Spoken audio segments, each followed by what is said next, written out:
నమస్తే అన్న, అందరికీ నమస్కారం. రేపటి నుంచి కువైట్ నుంచి మనం చూసుకుంటే ఇండియాలోని చెన్నై, ఢిల్లీ, ముంబై, కొచ్చి, తిరువనంతపురం 5 నగరాలకైతే విమానాలు ప్రారంభం కానున్నాయి. అలాగే 2 తెలుగు రాష్ట్రాలకు సంబంధించి మనం చూసుకుంటే ఆంధ్రప్రదేశ్ వారు చెన్నై నుంచి ఆంధ్రప్రదేశ్లోకి అయితే ప్రవేశించవచ్చు, రాయలసీమ వారు అన్నమాట. అలాగే విజయవాడ వారు కానీ లేకపోతే తెలంగాణ వారు ఎవరైతే ఉన్నారో వాళ్ళు ఇండియాకు వెళ్ళాలంటే హైదరాబాద్ ఎయిర్పోర్ట్లో దిగి వాళ్ళైతే వాళ్ళ ఊర్లకు వెళుతూ ఉంటారన్నమాట. ఈ నేపథ్యంలో జజీరా ఎయిర్వేస్ కీలక ప్రకటన చేసింది. అసలు హైదరాబాద్కు విమానాలు ఉన్నాయా లేదా అని చెప్పేసి స్క్రీన్ మీద మీకైతే ఒక ఫోటో కనపడుతూ ఉంది, చూడండి. ఆ ఫోటోలో మనం చూసుకుంటే ఆపరేటింగ్ ఫ్రమ్ టెర్మినల్ 5 అని చెప్పేసి ఎల్లో గుర్తులు ఉన్నాయన్నమాట.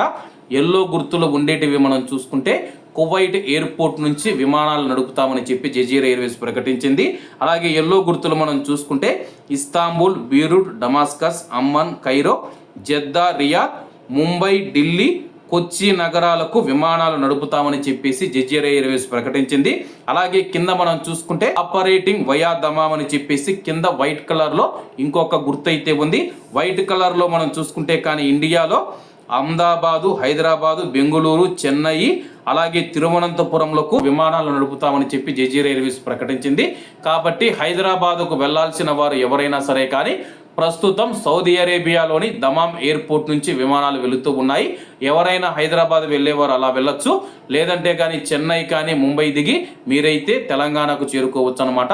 ఒకవేళ మీరు వేచి ఉంటే కానీ మే 2వ తేదీ వరకు ఇదే ప్రాసెస్ ఉంటుంది. ఈ విధంగానే మేము విమానాలు నడుపుతామని చెప్పి జజీరా ఎయిర్వేస్ ప్రకటించింది.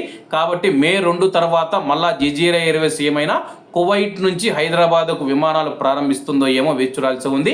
మరోవైపు కువైట్ ఎయిర్వేస్ కూడా మే 2వ తేదీ వరకు ఇవే షెడ్యూల్తో విమానాలు నడుస్తాయని చెప్పి ప్రకటించింది. హైదరాబాద్కు విమానాలు ప్రారంభమవుతాయా లేదా కువైట్ నుంచి మే 2వ తేదీన తెలుస్తుంది. కాబట్టి అందరూ బాగుండాలి, అందులో మనం ఉండాలి. అందరికీ నమస్తే అన్న, జై హింద్.